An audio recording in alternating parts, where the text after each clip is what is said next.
Oke, berbicara tentang perencanaan strategik itu selalu dimulai dari sebuah visi dan misi. Banyak orang bilang bahwa banyak kayak orang pakai istilah visi dan misi gitu ya.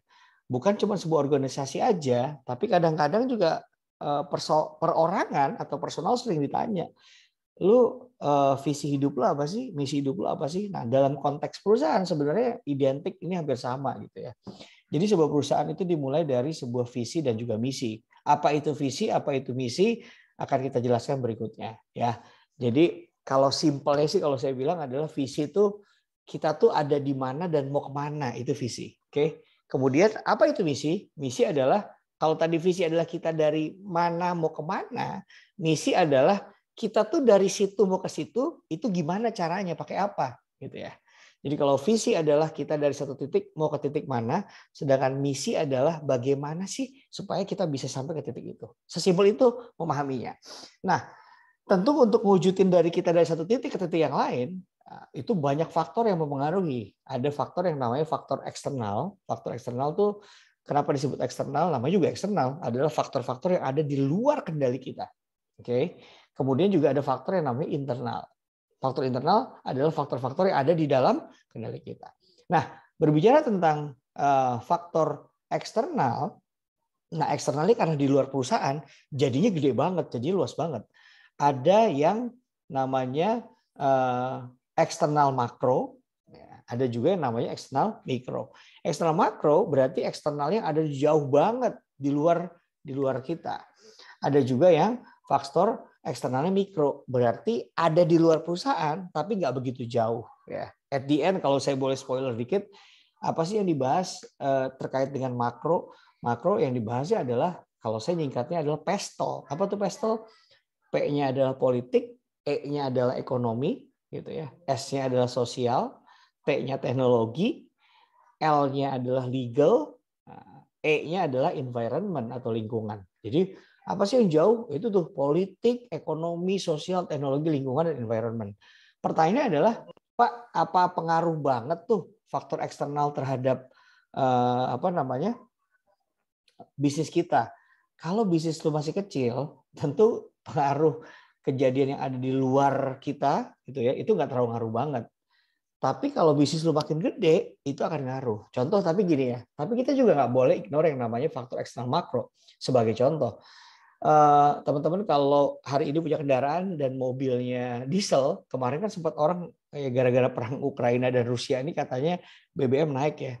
Itu ngaruh nggak sih ke bisnis kita? Ngaruh banget.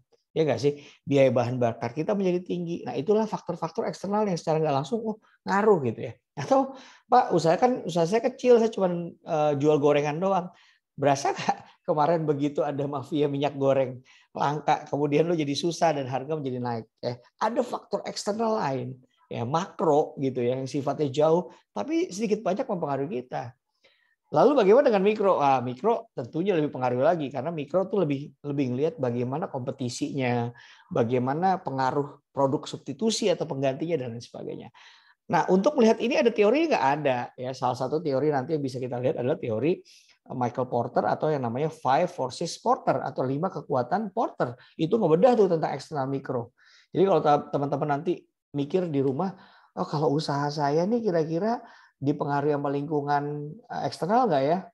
Ingat kata kuncinya eksternal adalah sesuatu yang di luar kendali perusahaan. Nah, kemudian makro apa mikro? Ya tadi kalau politik, ekonomi, sosial, teknologi, lingkungan, legal, berarti itu makronya. Kalau mikronya bagaimana persaingan, bagaimana pendatang baru, bagaimana produk substitusi gitu ya. Kayak gitu tuh. Itu mikronya. Nanti kalian bisa tahu dengan pendekatan teori yang tadi saya sebut dengan namanya Michael Porter. Nah, kemudian internal gimana? Bagaimana sih cara ngelihat internal perusahaan? Nah, ini juga ada teorinya ya.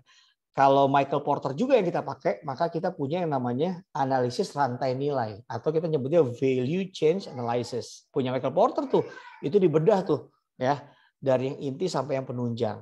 Oke, jadi untuk mewujudin visi kita dari situ mau ke sini, kita butuh kendaraan yang namanya misi. Tapi untuk wujudin itu semua, ternyata ada banyak faktor yang mempengaruhi. Faktor di dalam internal kita sendiri, dalam internal perusahaan sendiri, gitu ya, atau faktor lingkungan eksternal yang tadi saya sebut makro dan mikro. Nah, visi dan misi ini itu kan rata-rata ngawang. Gue dari satu titik ke titik lain loh. Tapi gimana caranya supaya visi dan misi itu nggak ngawang? Maka visi dan misi itu perlu diturunkan menjadi yang namanya goal dan juga objektif. Ya, sering ya kalian dengar ya. Apa sih goals Anda ikut kegiatan ini gitu ya? Apa sih objektifnya? Apa sih objektif dari kegiatan ini? Wah, kadang-kadang anak-anak panitia gitu suka ditanya tuh kalau bikin tor, objektifnya apa, goalsnya apa? Nah, goals dan objektif ini apa? Nanti kita terangin lagi. Kita masih ngelihatnya perbagian nih dan turun lagi menjadi sebuah yang namanya strategi. Ya, setelah strategi turun lagi jadi kebijakan. Ya, setelah itu turun lagi jadi program, kemudian jadi kegiatan. Makanya kalau ditanya, apakah perusahaan itu visi misinya apa sih? Oh, karena dari visi dan misi itu penting nggak penting, bukan cuma dihafalin, tapi memang dilakukan karena arahnya ke sana. Turun jadi goals dan objektif. Udah gitu, gimana cara ngerealisasinya? Diturunkan dalam bentuk strategi. Strategi-strategi ini tentu diturunin lagi ada yang namanya kebijakan. Oh, kebijakan perusahaan nggak mengizinkan kita, Pak. Kebijakan perusahaan kita begini, Pak, begini. Nah, itu kebijakan. Sampai akhirnya ke program. Wah, lebih detail lagi nih. Karena kalau kebijakan juga kan masih kebijakan kita adalah mengetatkan atau melakukan efisiensi keuangan. Wah, caranya gimana? Harus ada programnya. Nah, programnya apa tuh? Kita perlu jabarin. Sampai turun menjadi sebuah kegiatan. Misalnya gini, kebijakannya ya strateginya adalah efisiensi. Kebijakannya adalah kita akan mengurangi beberapa biaya-biaya operasional kebijakannya. Programnya adalah kita akan review nih di mana-mana karyawan yang kira-kira efektif, mana yang enggak. Dilakukan kegiatan. Gimana salah satu kegiatannya? Dilakukan workload analysis. Dilihat orang-orang yang kerjaannya masuk jam 8 tapi sibuk main medsos doang, enggak kerjanya optimal, siapa nih? Itu diturunkan. Nah, bayangin ya teman-teman ya, untuk menurunkan dari sebuah visi menjadi dan misi itu sampai turun jadi sebuah kegiatan, itu bukan hal yang mudah. Makanya di beberapa instansi pemerintah untuk menurunkan visi dan misi atau menyusun sebuah formulasi atau perencanaan strategik ini, biasanya mereka hire consultant. Ya, hire consultant sambil diskusi juga di internal. Atau mereka susun sendiri, kemudian minta saran dari tenaga ahli atau orang-orang yang ahli memang di bidangnya. Anyway, mudah-mudahan ini bisa dipahami. Nah, ini dia. Kan tadi ingat nggak? Di bawah visi dan misi ada yang namanya goal dan objektif. Goal itu apa sih? Goal itu adalah semacam tujuan besar dan dalam pencapaiannya dibutuhkan waktu yang relatif panjang. Goal itu bersifat umum sehingga tujuan ini menjadi abstrak. Nah, dan ukuran-ukuran tercapainya pun tidak disebutkan dengan jelas. Jadi tujuan besarnya apa? Oke, tujuan besarnya adalah saya ingin supaya omset perusahaan saya yang tadinya sebulannya 100 juta jadi 1 miliar. Tujuan besarnya itu goals-nya. Tapi untuk berapa lama? Wah, mungkin ini bisa saya capai dalam 5 tahun. Jadi goals adalah tujuan besar tapi dicapainya dalam waktu yang lama. Tapi jangan ketuker karena selain goals ada yang istilahnya namanya purpose. Ya. Purpose itu adalah alasan kenapa kita ingin mencapai goal-nya. Banyak orang-orang yang katanya galau sekarang, sering healing karena nggak punya purpose dalam hidupnya. Purpose itu adalah alasan kenapa kita ingin mencapai goal itu. Jadi kalau kita punya goals-nya itu, misalnya goals kalian adalah saya ingin begitu masuk Pakuan 3 tahun yang lalu, saya inginnya bisa lulus 3,5 tahun sampai 4 tahun. That's your goals. Ya. Terus apa purpose dari goals itu? Oh, karena saya nggak pengen nyusahin lama-lama buat orang tua saya gitu, karena bayar semesteran mahal misalnya. That's purpose. Atau karena saya nggak mau sia-siain hidup saya, pengennya 3-4 tahun selesai, kemudian saya bisa cari kerja. Ya, ada purpose-nya. Jadi ada ruhnya di situ karena punya alasan.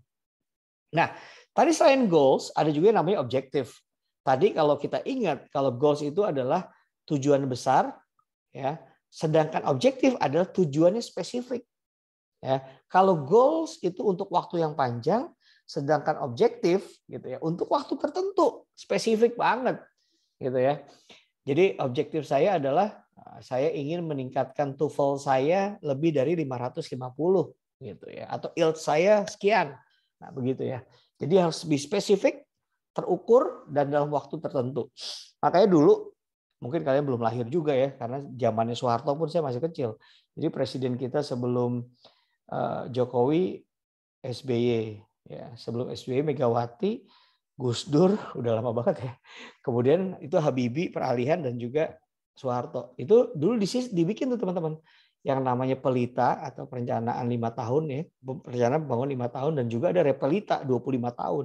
Jadi dia bikin tuh yang mana goals dia dan objektif-objektifnya itu dia punya gitu ya.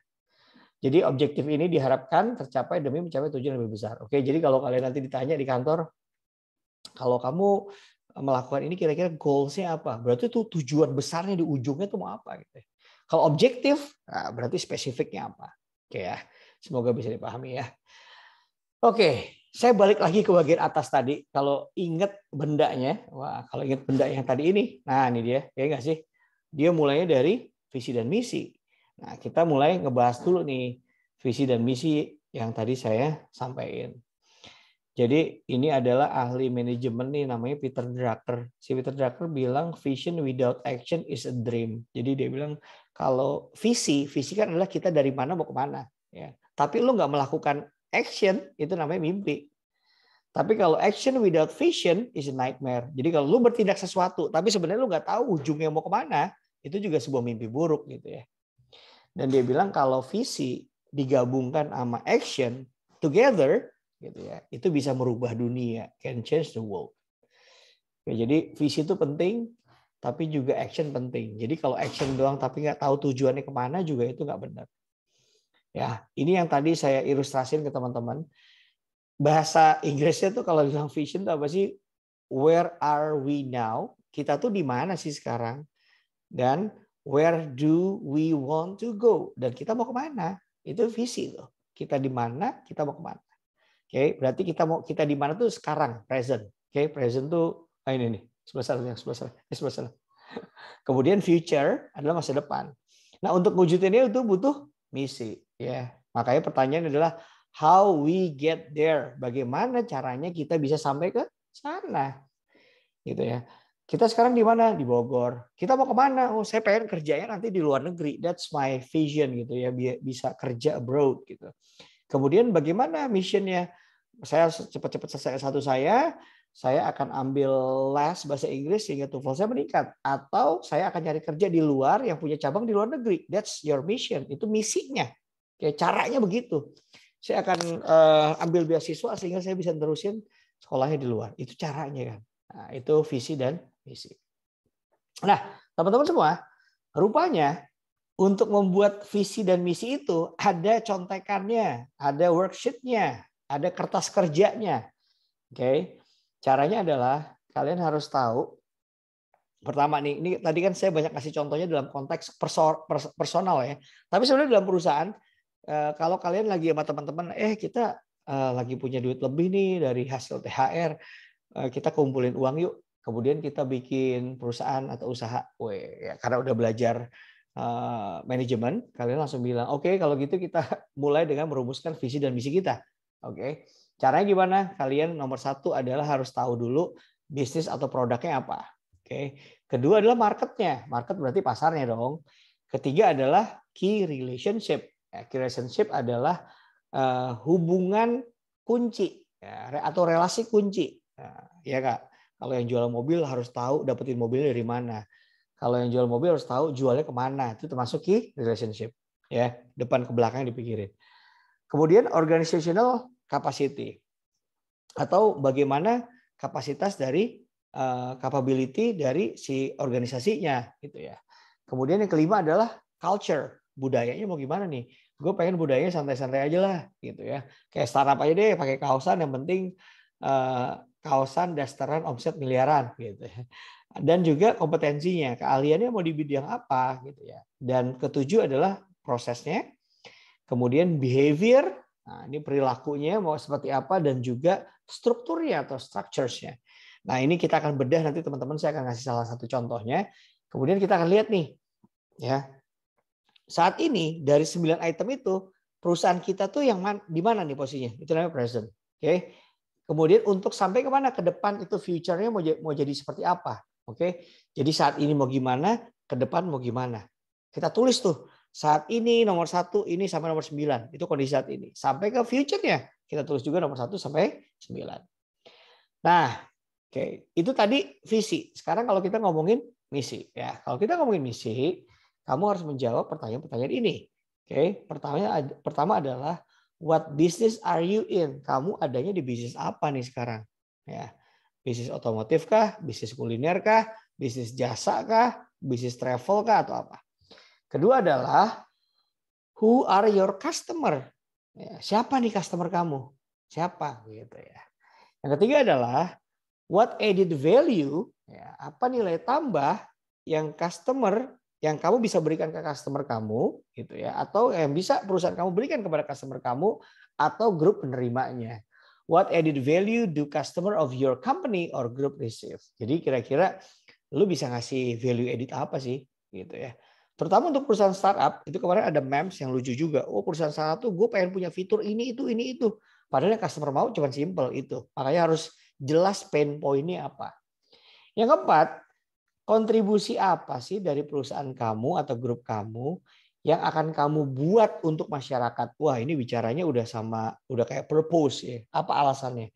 Karena bisnis hari ini adalah bisnis impact ya. Bisnis yang punya impact, yang punya implikasi, yang punya bisa support kepada society masyarakat gitu ya. Itu apa tuh kira-kira gitu. Kontribusinya apa?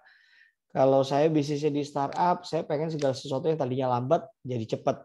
Saya pengen orang yang tadinya mager bisa dapat makanan, lahirlah GoFood dan lain sebagainya. Jadi what is your contribution gitu loh.